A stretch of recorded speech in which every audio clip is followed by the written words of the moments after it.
아멘.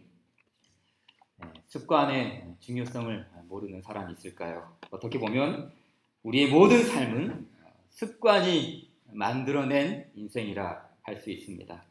어떤 글에 보니 습관의 중요성을 이렇게 설명했더라고요. 한번 가져와 봤는데요. 제가 잘못 가져왔습니다. 원래 좀 보고 하면 더 편안해서 좀 가져왔는데 제가 일부 놓지 못했네요. 어떤 글이냐면 잘 들어보세요. 우리가 흔히 말해서 머리가 똑똑한 사람들을 가리켜 천재라고 그러지 않습니까? 그런데 이 작가는 이렇게 말했습니다. 진정한 천재는 천재가 아니라, 그러니까 하늘에서 주신 천재가 아니라 그 천자를 하늘 천자로 쓰지 아니하고 천천, 그렇죠? 우리가 일시 백천 하는 것이죠. 그러니까 천재. 그러니까 진정한 천재는 하늘이 내려져서 엄청나게 똑똑한, 그래서 탁월한 지식을 가진 사람이 천재가 아니라 수십 번, 수백 번, 수만 번, 수천 번을 반복하는 천재가 진정한 천재다라는 거예요. 제가 이 글을 보면서 그렇구나. 반복의 힘이라는 게 진정한 천재구나. 습관과 습성과 이 반복을 통해서 우리가 어떤 일들을 습득하게 된다면 그것이야말로 하늘이 내려준 어떤 탁월한 은사보다 오히려 우리의 습관과 반복을 통해서 만들어진 그 1000번의 노력이 더 천재가 아닌가, 그런 생각이 들었습니다. 그래서 여러분, 습관의 중요성은 정말 강조하고 강조해도 부족함이 없죠. 우리가 흔히 이 습관 어떤 경우에 많이 씁니까? 우리 학생들은 공부 습관이죠. 공부 습관 굉장히 중요하죠. 또 우리 어른들은 운동 습관, 그렇죠? 운동도 습관이 되어야 되죠. 또 경제 생활하시는 분들 경제 습관 중요하지 않습니까? 쓰고 막고 저축하고 이 경제 습관도 중요하고요. 또 우리가 우리의 마음을 항상 풍요롭게 하기 위해서 감사하는 습관도 이루어지는 거 아니겠습니까? 또 식생활, 그렇죠. 식생활도 습관이죠. 식생활. 어떤 분은 인스턴트만 막 자꾸 좋아하는 이 식생활 습관, 어떤 분들은 자연식으로 하는 이 식생활 습관, 이 모든 분야에서 습관이 중요하게 여겨집니다. 자, 그럼 성경에서 습관을 이야기하나요? 성경에서 습관에 관련된 유명한 구절 중에 가장 떠오르는 게 있다면 무엇이 있습니까? 막 머리가 굴려가는 소리가 들리기 시작합니다. 습관. 우리 아까 봤던 말씀이죠? 누가복음 22장 39절 한번 읽어볼까요? 시작. 예수께서 나가사 습관을 따라 감난산에 가시매 제자들도 따라갔더니, 자, 예수님께서 기도하는 그 모습을 가리켜서 뭐를 했다고요? 습관을 따라 했다 했어요. 물론 여기서 말하는 그 습관은 개인적인 습관도 있지만 당시 그 이스라엘 사회의 풍습이죠. 하루 3번 기도하러 가는 그 습관, 이 관례를 따라 행하는 풍습이지만 예수님에게 개인에게 있어서 바로 이 영적인 습관이죠. 기도하는 습관이 이렇게 있었다는 것을 의미하는 것이 아니겠습니까? 또 우리가 잘 아는 히브리서 말씀에는 어떤 습관이 나옵니까? 네, 그렇죠. 우리 같이 또 읽어볼까요? 시작. 모이기를 해야 하는 어떤 사람들의 습관과 같이 하지 말고 오직 권하여 그날이 가까움을 볼수록 더욱 그리하자. 자, 역시 예배와 관련된 것, 모이기를 힘쓰는 공예배와 관련된 이 태도를 가리켜서 습관이죠. 하나님께 예배하는 모임 역시 이건 공적인 모임이지만 이것을 가리켜서 성경은 습관이라 함으로써 신자의 몸에, 우리 성도들의 삶에 배워야 할, 몸속에 배워야 할 영적인 태도라고 말씀하고 있습니다. 따라서 성도의 삶 속에는 무엇이 장착되어야 합니까? 바로 습관입니다. 습관. 반복적인 삶이죠. 반복적인 삶. 기도의 습관, 감사의 습관, 예배의 습관, 찬양의 습관, 거룩한 습관. 그래서 천재, 하나님이 우리에게 주신 이 탁월한 은사, 이 천재는 그냥 순식간에 갑자기 신앙의 천재처럼 발견하는 게 아니라 꾸준한 영적인 습관, 1000번의 노력, 천재로서 우리가 이 습관을 통해서 하나님의 사랑으로 거듭나는 것 아니겠습니까? 오늘 이 습관과 관련하여서 우리 빌립보서의 말씀과 좀 연관하여 살펴보고자 합니다. 오늘 본문 말씀 2장 5절이었죠. 이렇게 시작합니다. 너희 안에 이 마음을 품으라. 곧 그리스도 예수의 마음이니 라고 있습니다. 자, 이 빌립보서 2장 5절은 핵심 구절입니다. 빌립보서 전체에서도 핵심 구절이고 또 어떻게 보면 성경 전체에서도 아주 중요한 구절이기도 하죠. 왜냐하면 2장 5절 이하에 나오는 6절 이하에 나오는 모든 말씀들이 다 무엇과 관련이 있습니까? 예수님은 어떤 분이신가? 예수님에 대한 신앙 고백, 그리스도는 어떤 분인가? 라고 이야기를 하고 있기 때문입니다. 그래서 예수님은 근본 하나님의 본체이십니다. 라고 그 예수님과 하나님의 동등됨을 이야기하면서 이 그리스도의 겸손에 대해서 말씀하고 있지 않습니까? 사도 바울이 이렇게 예수님을 강조한 이유는 다른 게 아닙니다. 하나는 예수님이 어떤 분이신지 그 예수님의 본질을 말하기 위해서 지금 이 예수님을 강조하고 있습니다. 또 하나는 무엇이겠습니까? 바로 그 근본 하나님의 본체이신 예수님은 교회가 나아가야 할 방향이라는 거예요. 교회가 따라가야 할 중심이 그리스도, 바로 이 예수님이라는 사실을 강조하기 위해서 너희 안에 이 마음을 품으라 라고 하신 것이죠. 너희 안에 이 마음을 품으라. 중요한 것은 이 마음이라고 번역된 우리말에 약간의 아쉬움이 있습니다. 이 마음이라는 헬라 원문은 프로네오라는 단어인데요. 이 프로네오라는 말이 단순히 마음, 마인드 이거를 말하는 것만은 아닙니다. 이 단어에는 크게 두 가지의 의미가 있습니다. 첫째는 사고 과정에 초점 맞추어 생각하는 거예요. 사고를 하면서 이 과정에 초점 맞추어 생각하는 것이고요. 두 번째는 뭐냐면은 사고 방식이나 태도에 중점을 두어 생각하는 거예요. 단순히 머리로만 생각하는 것이 아니라 그 사고하는 성향과 경향이 우리의 몸과 발짓과 입술과 언어와 모든 몸짓으로 표현되는 단어가 바로 이 프로네오라는 뜻이죠. 그러니까 너희 안에 이 마음을 품으라라는 말이 단순히 이 마음을 좋게 하자라는 그런 의미보다는 태도를 근본으로 하는 마음이라는 것이죠. 태도를 근본으로 하는 마음. 그래서 너희 안에 예수님의 마음을 품으라는 의미는 단순히 피동적인 상태, 그냥 마음 수련, 마음을 잘하자, 마음을 좋게 여기자 그런 의미가 아닙니다. 생각에만 머무는 것이 아니라 손, 발, 입술, 표정 등 온몸으로 예수님의 성량이 너희 안에 이 마음을 품으라. 예수님의 마음을 품으라. 예수님의 성량이 온 몸으로 드러나는 것이죠. 생각해 보세요. 예수님이 어떻게 하셨습니까? 예수님은 하나님과 동등하시다고 그랬어요. 하나님과 동등하지만 근데 나는 하나님과 동등해 라는 이 사실을 마음으로 품고 마음으로만 난 동등하지만 하나님보다 조금 못할 거야. 이런 마음으로만 하나님 예수님이 그렇게 하셨습니까? 아니죠. 그 6절 이하에 어떻게 나옵니까? 예수님은 하나님과 동등하지만 자기를 비워 종의 형체를 가지셨어요. 그 마음이 성육신으로 나타난 것이죠. 또 사람의 모양으로 나타나셨습니다. 그러니까 예수님의 의도가 마음에만 머물러 있었나요? 아닙니다. 자기를 낮추시고 죽기까지 복종하시고 십자가에 죽으셨습니다. 그 마음의 상태가 마음의 성량이 태도로 드러난 것이 바로 이 프로네오라는 단어입니다. 자, 그럼 이 빌립보 교회가 품어야 할 마음이 무엇인가? 바로 정확하게 이 마음이에요.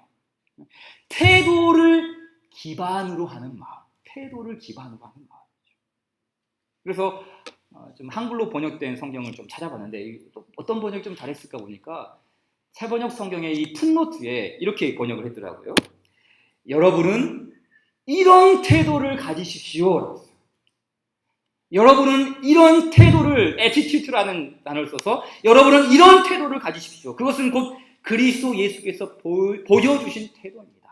물론 이제 서양 사람들은 이 마음이라는 것이 항상 태도와 관련이 있기 때문에 인식이 되지만 참 우리나라 사람들은 마음 그러면 항상 정적이에요. 가만히 있고 수동적이고 멈춰 서 있는 그 마음의 상태만 하는데 사실은 이 그리스도의 마음을 품으라는 말이 이 태도와 관련된 성향, 습성을 가리키는 것이죠. 그럼 바울 사도는 왜 이렇게 태도를 강조합니까? 태도를 강조한 이유가 있죠. 자, 우리 읽지 않았지만 빌립보서 2장 1절부터 4절 읽어봅시다. 1절부터 4절 한번 쭉 읽어볼까요? 시작. 그러므로 그리스도 안에 무슨 겉면이나 사랑의 무슨 위로나 성령의 무슨 교제나 긍휼이나 자비가 있거든 마음을 같이하여 같은 사랑을 가지고 뜻을 합하며 한 마음을 품어 아무 일에든지 다툼이나 허영으로 하지 말고 오직 겸손한 마음으로 각각 자기보다 남을 낮게 여기고 각각 자기 일을 돌볼 뿐더러 또한 각각 다른 사람들의 일을 돌보아 나의 기쁨을 충만하게 하라 했어요. 여기 말씀 보게 되면은 바울 사도는 여전히 배가 고파요. 빌립보 교회가 선한 일을 많이 하고 칭찬받고 기쁨이 되는 교회였어요. 그래서 사도 바울이 칭찬을 많이 합니다. 그러나 바울이 그 칭찬 속에서도 여전히 목말라 하는 게 있어요. 여전히 배고파하는 게 있어요. 그게 뭡니까? 그리스도의 장성한 분량에 이르기까지 곧 충만한 데까지 나아가는 거예요. 그래서 나의 기쁨을 충만하게 하라. 너희가 지금 잘하고 있지만 얼마든지 열심을 내어서 이렇게 나에게 기쁨이 되고 있지만 이것으로 부족하다. 하나님의 장성한 분량에 이르기까지 너희들은 더 열심을 내야 된다. 그 더 열심히 바로 그리스도 예수의 마음을 품으라. 그리스도 예수의 태도를 가지라라는 것이죠. 곧 하나님을 만족시키는 교회로 자라나는 것. 그것이 바로 이 교회의 모습이라는 것이죠. 그리고 그 하나님을 만족시키는 교회로 장성한 분량에 이르기까지 할 수 있는 원동력이 무엇인가? 그건 바로 예수님의 모범을 따르는 태도. 예수님의 모범을 따르는 태도가 바로 그리스도의 장성한 분량에 이르는 데까지 나아가는 나의 기쁨을 충만하게 하라. 너희 안에 이 마음을 품으라. 곧 그리스도 예수의 마음. 그 태도이다. 라고 말씀하는 것이죠. 예수님이 중심이 되는 태도, 예수님을 중심으로 하는 삶의 태도, 이 경향성을 말씀하는 것이죠. 자, 그렇다면 여러분, 예수님이 중심이 되는 태도는 어떻게 형성될까요? 예수님이 우리의 삶의 중심이 되는 삶의 태도가 어떻게 형성이 되죠?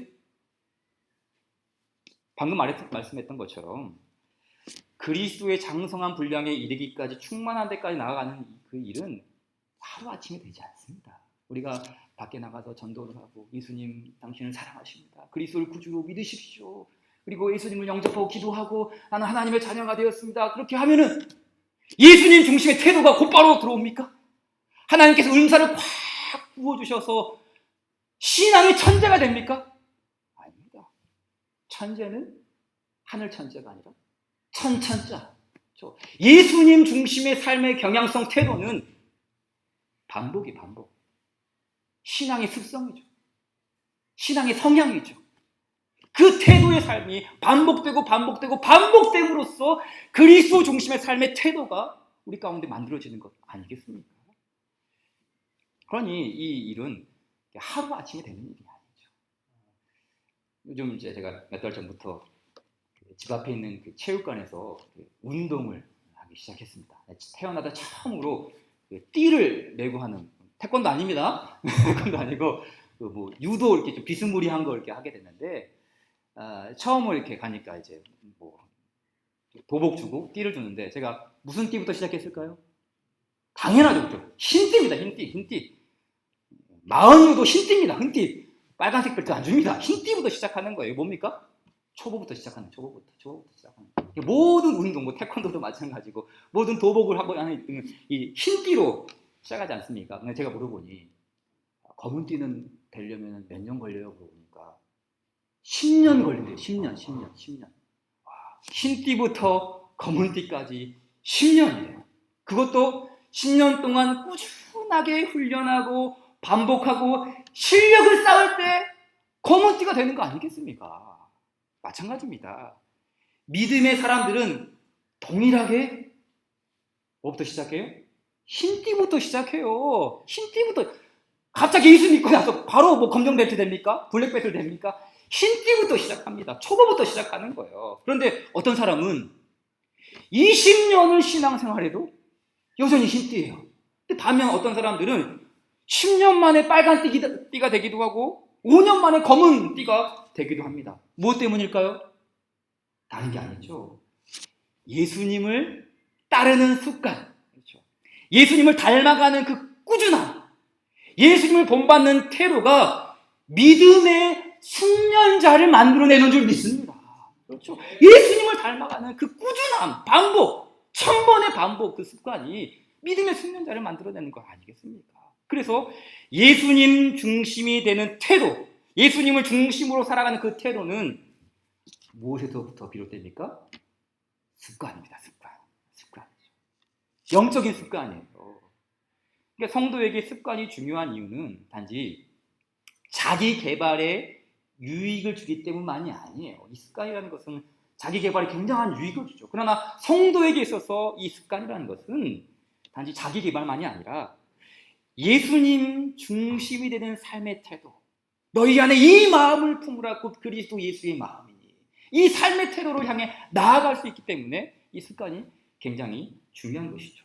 그러므로 아주 단순하게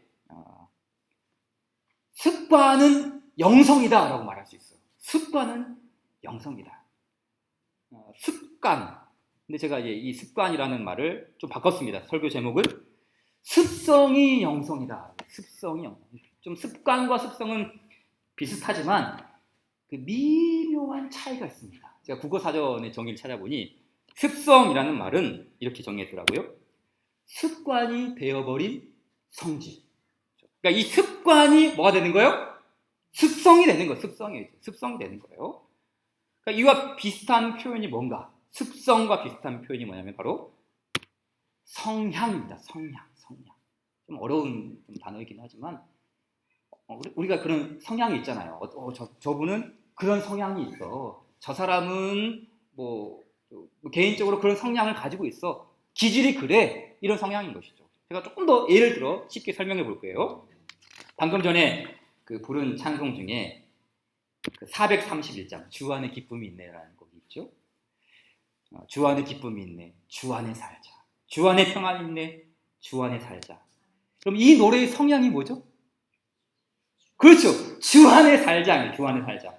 주 안에라는 표현이 15번이 나왔습니다. 15번. 주 안에.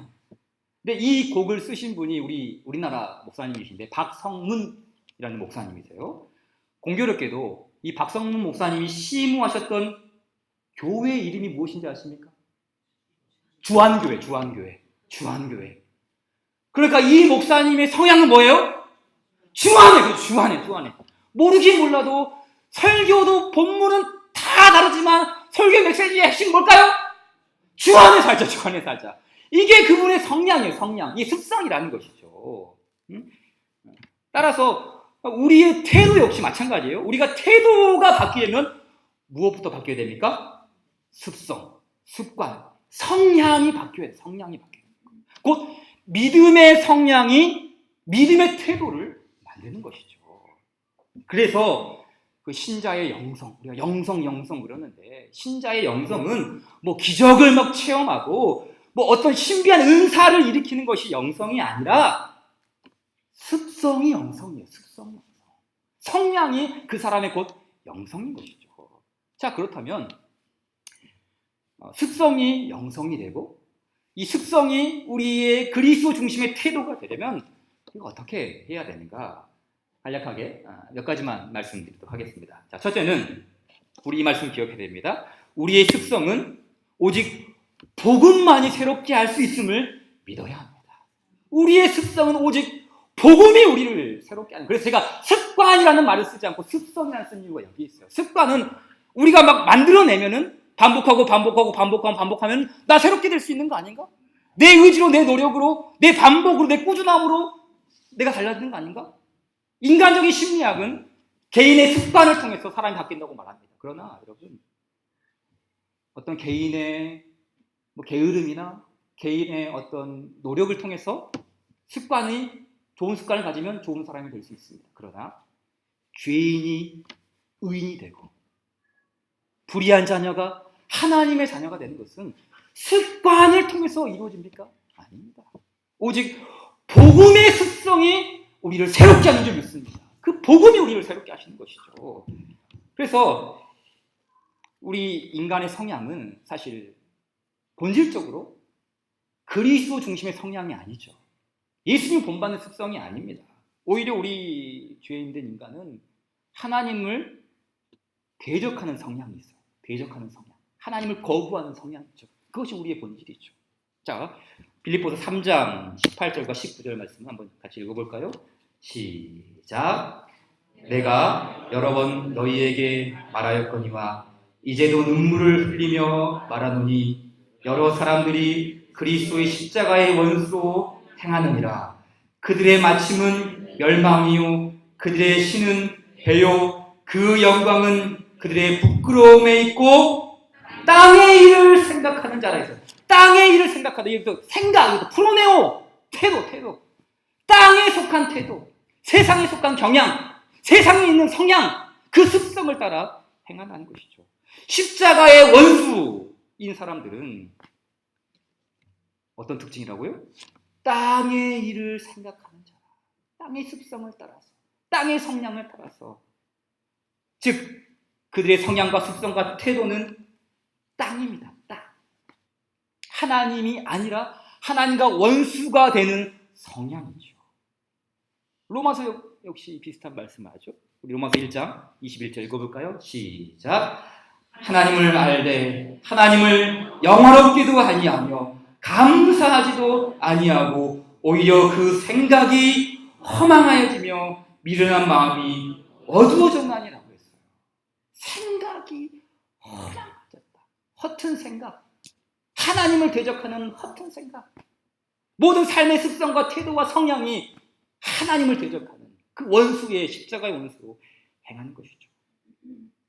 이러한 성향이 인간의 본질이요 죄인의 습성입니다.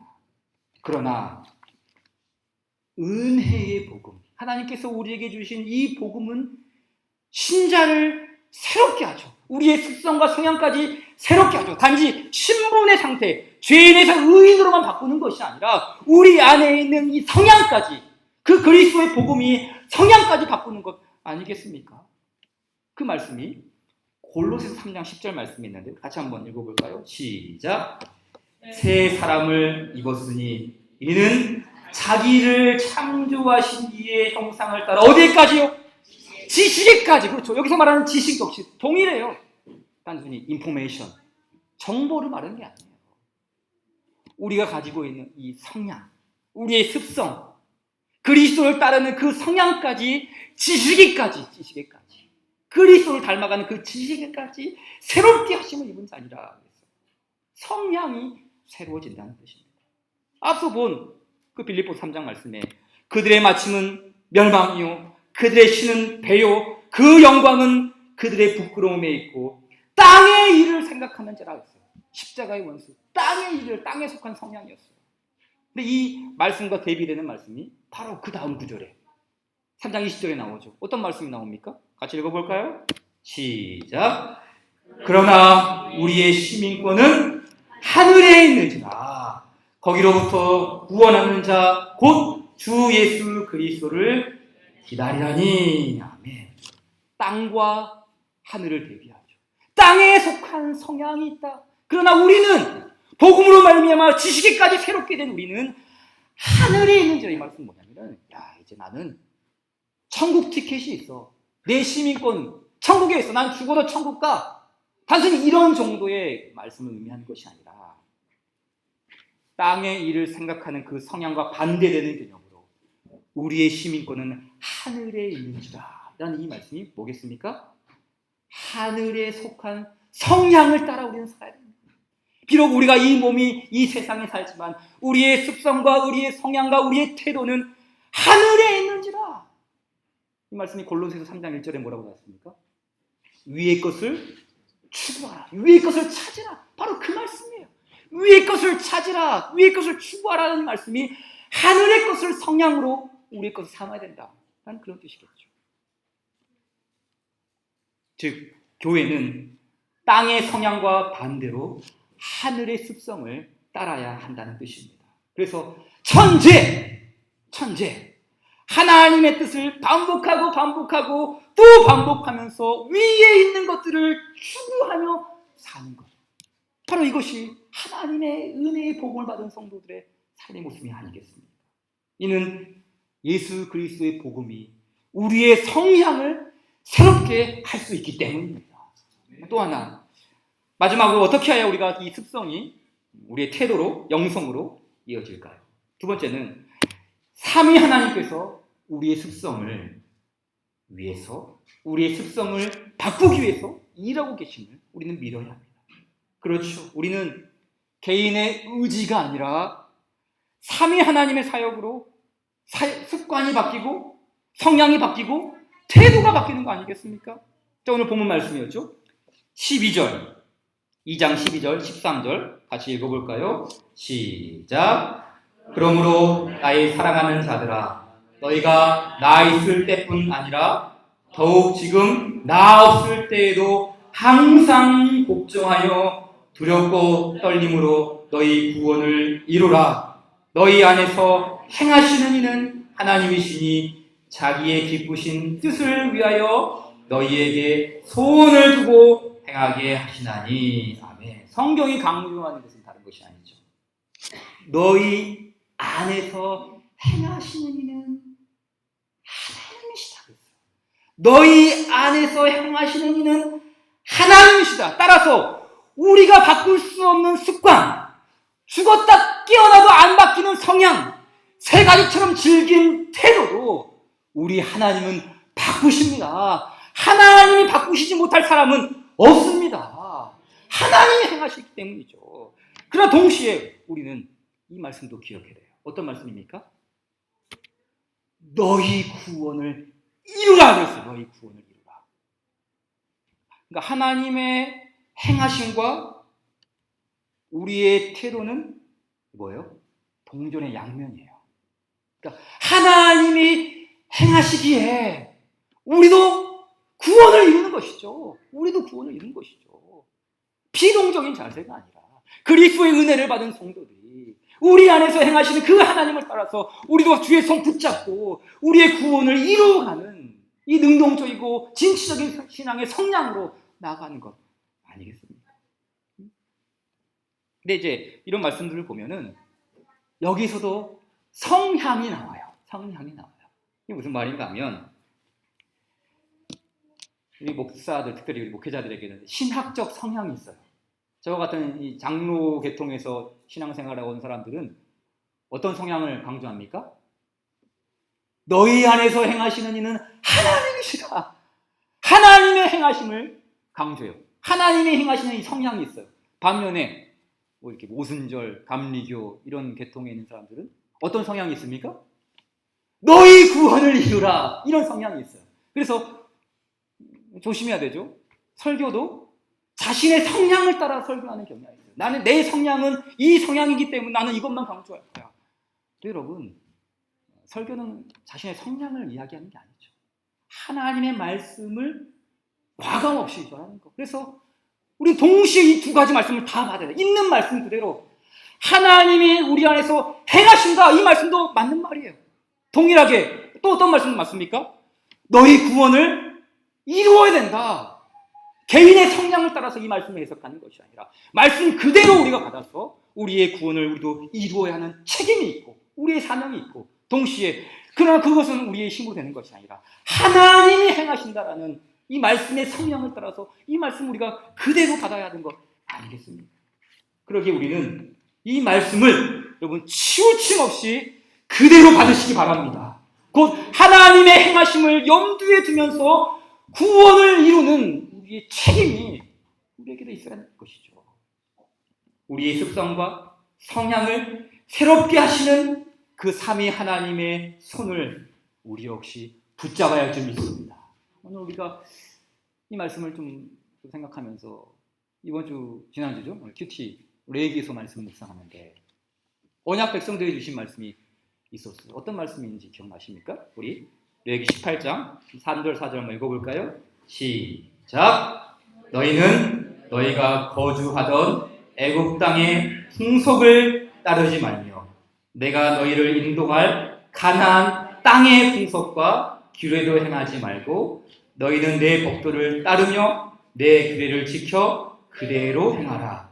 나는 너희 하나님 여호와니라. 여기서 우리 여호와 하나님께서 금하신 것이 뭡니까? 가나안 땅의 풍속. 그렇죠.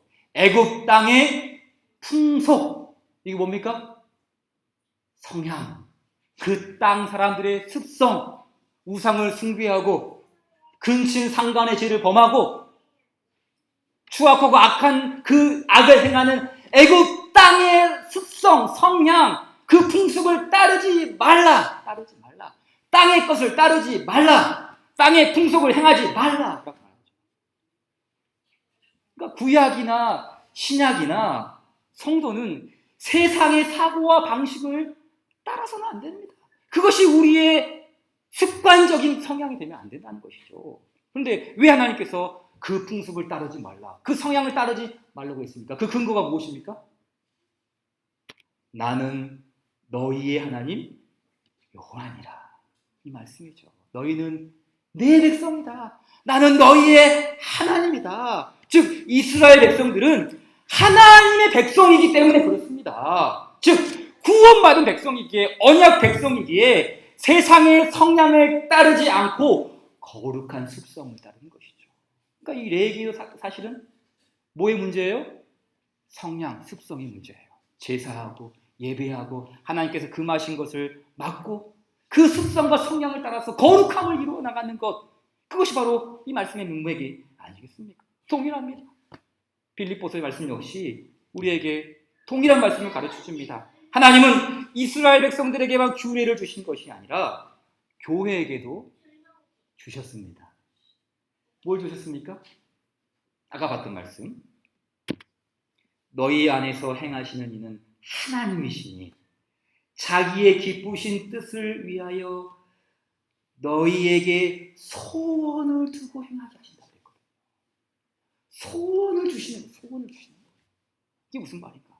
예수님을 따라갈 수 있는 그 습관, 예수님 마음을 본받을 수 있는 성향, 그리스도의 말씀을 우리에게 풍성히 부어주시고 성령의 은혜와 말씀을 우리 가운데 부어주심으로써 우리에게 소원이 있는데, 그래서 우리가 그 소원을 따라갈 수 있는 믿음의 성향으로 이끌어가는 것이죠. 그래서 세상의 성향을 따라갈 것인가, 하나님께서 우리에게 주신 그 소원을 성향으로 삼아 따라갈 것인가, 이것이 우리 삶의 태도가 하는 것이죠.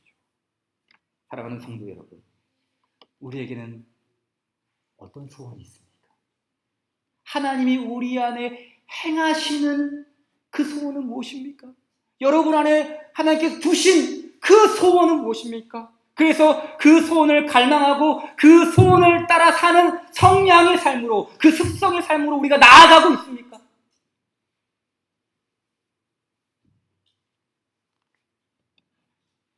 용설교를 제가 준비하면서 문득 그 복음성가 중에 이런 찬송이 떠올랐어요. 가사를 보니까 이렇습니다. 보소서 주님, 나의 마음을, 제 마음은 선한 것 하나 없습니다. 우리 인간의 본질이죠. 우리의 성향, 우리의 습성, 하나님을 대적하고 십자가의 원수로 행하는 본래 우리의 마음, 나의 마음은 선한 것 하나 없습니다. 그러나 내 모든 것 주께 드립니다. 사랑으로 안으시고 날 새롭게 하소서. 그 다음 가사가 뭡니까? 주님 마음 내게 주소서. 주님 마음 내게 주소서. 단순히 마음의 심적인 성향이 아니라 그리스도를 중심으로 하는 삶의 태도, 그리스도의 진리를 따라 살아가는 삶의 성향, 그 습성을 내게 주시옵소서. 혹시 우리의 기도 제목 중에 이런 기도가 있습니까? 주님의 습성이 내게 있기를 원합니다. 그 믿음의 성량을 따라서 내 성량이 바꿔지기를 원합니다. 이제까지 나의 성향은 내가 살아온 삶의 그 습성 때문에 이렇게 굳어버렸습니다. 아무리 바뀌려 해도 바꾸지가 않습니다. 내 기질이 그렇습니다.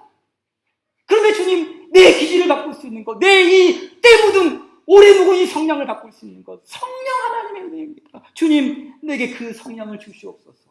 우리에게 이런 기도의 제목이 있어야 하는 거 아니겠습니까? 우리 안에 이 굳어버린 이 불신앙의 성향, 그 습성들을 성령님, 오늘 우리의 습성을 바꾸어 주시옵소서. 주께서 우리의 체질을 아십니다. 이 불신앙의 성향과 태도를 성령의 능력으로 새롭게 하여 주시옵소서. 우리의 기도의 제목이 바로 이러한 기도 제목이 되어서 우리 주님 그 습성, 그 태도 본받아 따라 살면서 주의 거룩하심 이루어나가는 우리 모든 주의 성도들 되시기를 주님 이름으로 축원드립니다. 우리 주신 말씀 기억하며 이 찬양 함께 올려드립시다. 보소서 주님, 나의 마음을 나는 선한 것 하나 없습니다. 고백합시다.